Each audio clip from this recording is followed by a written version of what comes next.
morning mga idol, dito na naman tayo sa araw-araw na trabaho. Ang problema po nito, hindi nag-i-start, no power, walang contact yung starter. Ngayon ang gagawin namin, papalitan namin ng starter, tatanggalin, papalitan, chichikin kung gagana o hindi. Pero dinirect na namin mula sa battery, ayaw. Kaya starter na to. Unang-una pa pala, huwag po natin kakalimutan muna na hindi tatanggalin yung battery. Kailangan natin tanggalin yung battery bago tayo magbaklas ng starter. Dahil magkakaroon po tayo ng aksidente. Pwede tayo masabugan ng baterya pag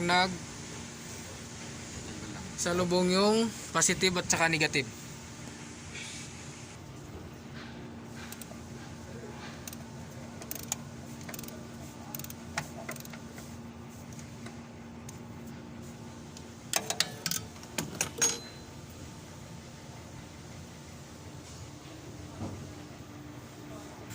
Ito na po yung starter. Tanggal na namin yung starter.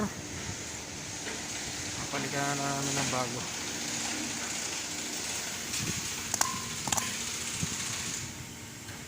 Starter.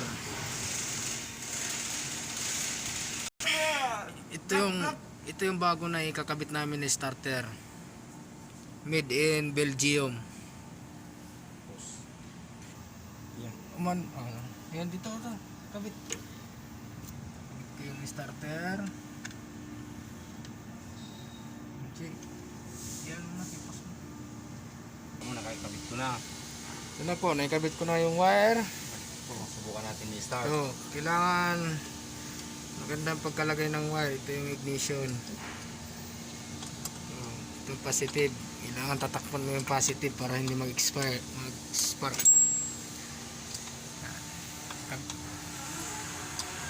Battery ang huling ikakabit para safety. Ngayon naman, subukan natin i-start. Subukan i-start kung gagana. Yun. Nag-start na. Mga ka-idol. Nag-start na yung makina. So, problem solved. Starter yung sira. Yan.